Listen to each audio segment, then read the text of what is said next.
Sudah siap daun salam, laos, ikan pindangnya kita masukkan. Kita kasih secukupnya, pokoknya satu makan aja guys, seperti ini. Terus kita bungkus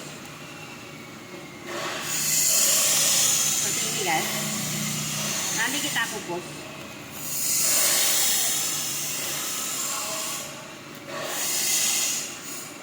Nah, sudah selesai guys, seperti ini. Kita masukkan ke dandang. Oke.